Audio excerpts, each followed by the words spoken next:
सारी चिंता उसी पर डाल दे, क्योंकि उसको तुम्हारा ध्यान है। उसका तुम्हारा ध्यान है, तुम आपके बारे में सोचने वाले व्यक्ति है। हालेलुया।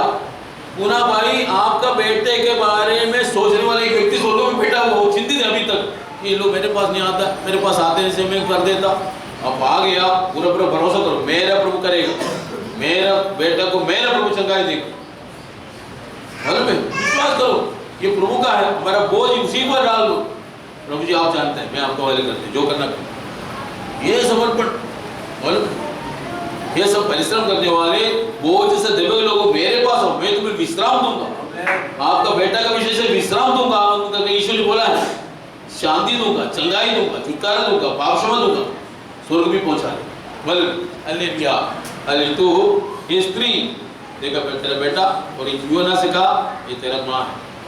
हालेलुया। चौथा है हालेलुया, ये परमेश्वर तूने मुझे क्यों छोड़ दिया। दाऊद भजन संहिता 22 में बताते हैं ये परमेश्वर मुझे क्यों छोड़ दिया। ये यीशु मसीह का वाणी है, भविष्यवाणी। भविष्यवाणी मतलब कल होने वाला बात आज बताते हैं, उसको भविष्यवाणी बोलते हैं। पुराना बात जो मालूम नहीं है वो भी बताते हैं, वो भी भविष्यवाणी है। परमेश्वर भविष्यवाणी का आत्मा जो प्रकट करता है भविष्यवाणी। बाइबल का विशेषता क्या है, इसमें सारे बात लिखा हुआ। सृष्टि कैसे हुआ, सृष्टि करता कौन है, मालूम कैसे लिखा। जब लगभग 3000 साल के बाद आया हुआ मूसा तो आदम को उम्र के बारे में क्या मालूम, प्रभु डिक्टेशन किया मालूम है। मूसा बैठो ना लिखो, आदम 930 साल जिया, उसका बेटा शेत, सब लिखा के दिया, और आने वाला बात भी लिखा के दिया। दानियल को बोला, एसेकिएल को बोला, यूहन्ना को बोला लिखो, ये लिखो। ये आधार कार्ड जो है आपका हाथ में है, आज पॉकेट में है, आज हाथ में आने वाला, ये भी लिखा है बाइबल में। आधार कार्ड नंबर आपका हाथ में डाले, चिप, जिसका हाथ नहीं है यहाँ, मतलब दानी हाथ नहीं, इसको यहाँ होने वाला। 2017 में अमेरिका में क्यों हो रहा, ये होना जरूरी है हेल्थ स्कीम के लिए, मालूम कंपलसरी है 2017 में। यीशु का आगमन नहीं तो क्या, जो मन फिरा नहीं तो नहीं जाएगा। यीशु का आगमन इन दिनों होगा, मैं बता रहा हूँ। हालेलुया। तो हमने देखा ये मेरा परमेश्वर तो मुझे क्यों छोड़ दिया।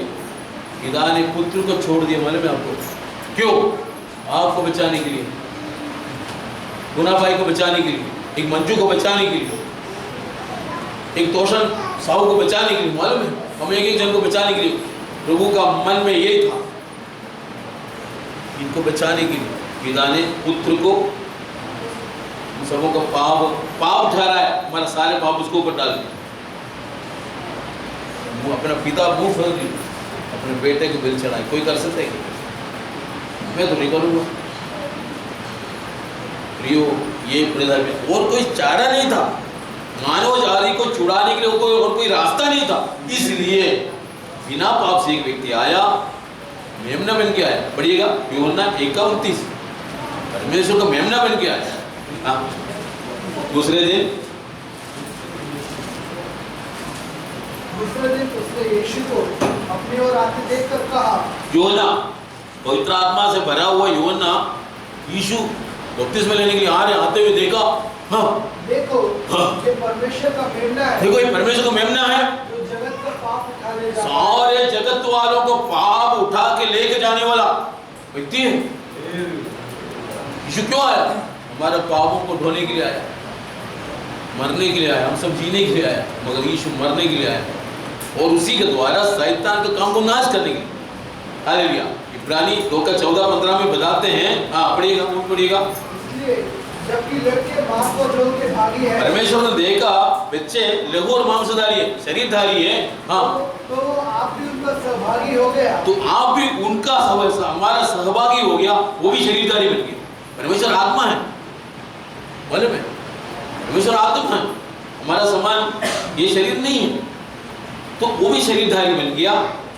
ये मट्टी से निकला हुआ शरीर। हाँ, ताकि मृत्यु के द्वारा उसे जिसे मृत्यु पर शक्ति मिली थी, शैतान को निकम्मा कर दे। मृत्यु का अधिकारी शैतान को हालेलुया हटाने के लिए यीशु आया। मैंने पहले बताया था, हालेलुया, मेरे घर में एक बकरी है, वो मेरा है, वो कुछ भी कर सकता है, उसको काटो पीटो खाओ कुछ भी करो बेचो।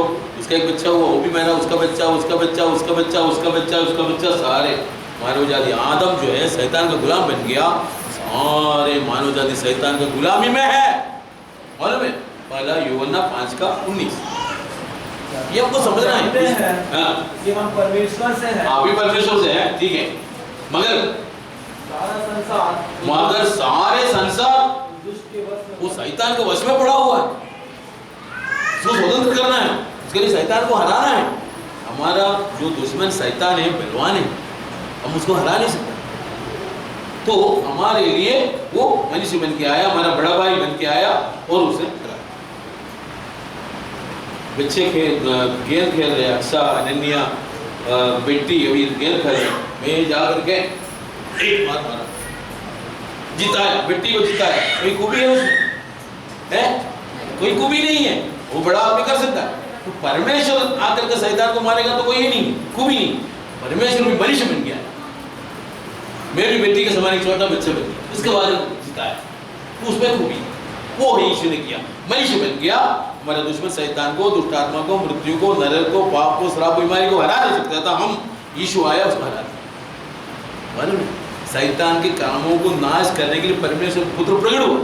उसने गोलगोथा क्रूस पर डिक्लेयर कर दिया, पूरा हो गया, सब कुछ पूरा हो गया। मैंने पहले बोला, परमेश्वर मानव जाति का पाप का प्रायश्चित पूरा हो गया, शैतान का न्याय करने का काम पूरा हो गया। शैतान बोल रहा नहीं, मेरे जगह में कोई भी हो तो ऐसे ही करता, नहीं करता। आदम को ठीक करने के लिए दे दिया, मगर आदम फेल हो गया। यीशु आया, आज्ञाकारी बन के आया, अपने पिता की इच्छा पूरा किया। पहले बोला था एक मनुष्य, पूर्ण मनुष्य भी था, पूर्ण परमेश्वर में, पिताजी हो सके तो एक कटोरा मेरे से हटा, मृत्यु देख लिया, फिर भी मेरा इच्छा नहीं, आपकी इच्छा पूरा हो। अभी बोल रहे फिर हालेलुया, परमेश्वर आप मुझे क्यों छोड़ दिया? पिता ने मुंह फेर लिया सारे, क्योंकि यीशु को देखने से सारे मानव जाति का पाप दिखाई दे रहे, सारे मानव जाति का पाप आप उसको ऊपर डाल, उसको पवित्र परमेश्वर को पाप ही ठहरा है। हमारे पापों को, श्रापों को, बीमारी को यीशु अपने ऊपर ले लिया। हम पाप के लिए मर करके धार्मिकता के लिए जीने के लिए यीशु खुद हमारे पापों को लेकर क्रूस पर चढ़ गया, उसके घोड़े कान से हम चंगे हो गए। पहला पुत्र 2:24, हालेलुया, हमारे लिए श्राप बन गया, काट पर लटकने वाला श्राप ही दे, इसलिए यीशु खुद हमारा पापों को लेकर काट पर हमारे लिए श्राप बन गया, हमारा श्राप को अपने ऊपर ले लिया। ये कांटों का मुकुट क्या दर्शाता है? श्राप को दर्शाता है। जिस दिन मनुष्य में श्राप आया, पृथ्वी पर श्राप आया, तो ऊंट काटे और ऊंट कटारे उगले ले, तो वो श्राप, यीशु अपना श्राप, हमारा श्राप ले लिया, मेरा पाप, श्राप, बीमारी सब ले लिया, खत्म कर दिया। मगर मिलेगा तो कैसे मिलेगा? हमको अपनाना पड़ेगा, खाना बनाकर सामने रखा है, खाना पड़ेगा, तब मिलेगा, नहीं तो नहीं मिलेगा। क्योंकि परमेश्वर ने जगत से ऐसा प्रेम किया कि अपने एकलौता पुत्र दे दिया, ताकि जो कोई उस पर विश्वास करे, विश्वास करने वाले को मिलेगा, नहीं तो नहीं मिलेगा, दूसरे को नहीं मिलेगा। अरे दुनिया में रमन सिंह बोलते हैं दरखास्त देगा तो तुमको बीपीएल कार्ड देगा, नहीं दरखास्त देगा तुमको बीपीएल कार्ड मिलेगी, नहीं मिलेगा, कानून है, देना पड़ेगा। तुमको विश्वास से यीशु के पास आना पड़ेगा, अपनाना पड़ेगा। हालेलुया, ये है हालेलुया प्रभु का योजना, और एक मानव जाति को स्वर्ग लेके जाने का योग्य था। हालेलुया, प्रभु ने हमें योग्य बनाया, मगर हमको एक कदम रखना पड़ेगा। हालेलुया। चौथा, पांचवा, हालेलुया, मैं प्यासा हूँ। हालेलुया, यूहन्ना 19:28 में है। हालेलुया, आखिर में ये वचन पढ़िएगा 19:30, मैंने बताया जरूरी। यूहन्ना 19:30, जब यीशु ने वह सिरका लिया तो कहा पूरा हुआ। पूरा हो गया। क्या पूरा हो गया? मानव जाति का पाप का प्रायश्चित पूरा हो गया, शैतान को न्याय करने का काम पूरा हो गया। मानव जाति के लिए स्वर्ग का दरवाजा बंद है, वो खुलेगा नहीं, मगर ये नया दरवाजा बना है, अपने आप को फाड़ कर मेरे द्वारा प्रवेश करो, वो रास्ता मैंने खोला है, वो काम पूरा हो गया, सब कुछ पूरा हो गया, वो यीशु ने कर दिया। आपको कुछ से करने की जरूरत नहीं, आपको पहाड़ पर चढ़ने की जरूरत नहीं, नदी में डूबने की जरूरत नहीं है, कहीं पैसा देने की जरूरत नहीं, कहीं मन्नत चढ़ाने की जरूरत नहीं, कहीं उधर उधर लेके जाने की जरूरत नहीं। यीशु के पास आओ, मेरे पास आओ, उसको मैं कभी न छोड़ूंगा। क्या हालेलुया, सृष्टिकर्ता परमेश्वर का वायदा है, जो यीशु के पास आगे भेजेगा। आखिरी वचन है 7, हालेलुया। वो 7वां वचन है, हालेलुया, हे पिताजी मैं मेरा आत्मा को तेरे हाथ में सौंपता हूँ। यीशु अपना हालेलुया आत्मा को पिता के हाथ में सौंप करके हालेलुया दुनिया का परमेश्वर और उसका सिर रखने की जगह नहीं था, अपने कंधे में सिर रखा। यीशु लगभग 9 बजे, सुबह 9 बजे उस पर चढ़ाया गया था। मारते नहीं, लघु बहते बहते बहते बहते आखिरी बूंद लघु बहाया, उसके बाद पानी में आया और हालेलुया बहते बहते हालेलुया मर गया, प्राण छोड़ दिया। 6 घंटे तक मानव जाति का 6000 साल का पाप के लिए यीशु मसीह 6 घंटे तक क्रूस पर लटका रहा। मालूम है? तो चोरों के बीच में, आकाश और पृथ्वी के बीच में, परमेश्वर और मनुष्य के बीच में, उत्तर और दक्षिण के बीच में, पूर्व और पश्चिम के बीच में। आपको मालूम है यरूशलेम का विशेषता पृथ्वी का बीच का स्थान है यरूशलेम। हालेलुया। इस्राएली लोग विश्वास करते हैं कि पहले पूरा पानी से भरा हुआ था पृथ्वी। कब कैसे पानी से भरा हुआ था? लूसीफर का पाप था। लूसीफर की दुनिया में रहता था, लूसीफर ने पाप किया और परमेश्वर ने लूसीफर को यहाँ से निकाल दिया और इस पृथ्वी को पानी से दंड दिया, पानी से पड़ा रहा कि पृथ्वी को उड़ाकर तो फेंक दिया, मारा जाए अंधेरा, पानी को अंधेरा था। और परमेश्वर ने कहा जियाला हो, जियाला आ गया। इसके बाद पानी को एक समान कर, एक जगह कर दिया। तो सबसे पहले एक पत्थर आया, ये ऊपर आया है, पानी जब फटने लगा वो पत्थर आया है, वो कौन मालूम? एक चट्टान आया, वो कौन सा मालूम? यरीहो, सॉरी, ये क्रूस पर चढ़ाया ईसा को बलि चढ़ाने वाला मौर्य पहाड़, वो मौर्य पहाड़ आया। बोलते हैं मौर्य पहाड़ यरूशलेम में है। यरूशलेम अभी नापो आप, जापान से लेके सैन फ्रांसिस्को तक नापो, नहीं तो कनाडा से लेके ब्राजील तक नापो, बीच स्थान है यरूशलेम। और यीशु को जो क्रूस पर चढ़ाया गोलगोथा पहाड़ सबसे बीच का स्थान है, बता रहे। और परमेश्वर और मनुष्य के बीच में, पूर्व और पश्चिम के बीच में, आकाश और पृथ्वी के बीच में, हालेलुया, 2 चोरों के बीच में यीशु लटका रहा।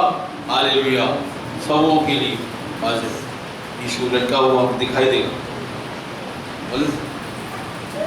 हालेलुया, जो कोई उस पर विश्वास करे। इसलिए यीशु आप किसने मारा? हमारी, तेरे पापों को लेकर, तेरे बीमारी को लेकर, तेरे श्रापों को लेकर मैंने खत्म कर दिया। मुझे मेरे पास ये सब परिश्रम करने वाले आप वो सभी लोगों मेरे पास आओ, मैं तुम्हें विश्राम दूंगा, शांति दूंगा, सांत्वना दूंगा, चंगाई दूंगा, सुरक्षा दूंगा, सब कुछ। ऑल इन वन है यीशु का विशेष है, ऑल इन वन है। कोई बोलते हैं सृष्टि स्थिति संहार, सृष्टि दूसरा डिपार्टमेंट है, स्थिति बनाए रखना ये दूसरा है। नहीं, यीशु है सृष्टि स्थिति संहार सब उस है। सर्वशक्तिमान है, सर्वज्ञानी, सर्वव्यापी, सर्वाधिकारी, सर्वन्यायी, सर्वसृष्टिकर्ता, सर्व उद्धारकर्ता, सर्व मृत्यु रत्न पूज्य आत्मा, सर्व पवित्र, सर्व कृपालु, सर्व धैर्य मालिक। मालूम है यीशु एक व्यक्ति को परमेश्वर करके बुलाना है तो कम से कम 5-6 योग्यता होना चाहिए। सर्वशक्तिमान होना चाहिए, सर्वज्ञानी होना चाहिए, सर्वव्यापी होना चाहिए, सृष्टिकर्ता होना चाहिए, हमेशा रहने वाला होना चाहिए। परमेश्वर शादी नहीं करता, सृष्टि करता है कि बाकी सब सृष्टि है, सृष्टि करता सृष्टि का शादी कर सकते हैं। सोचने के लिए मैं आपको मजबूर कर रहा हूँ। कथा कहानी को विश्वास मत करिए, सोचिए। पप्पा बेटी को शादी करेंगे क्या? सोचो। हालेलुया।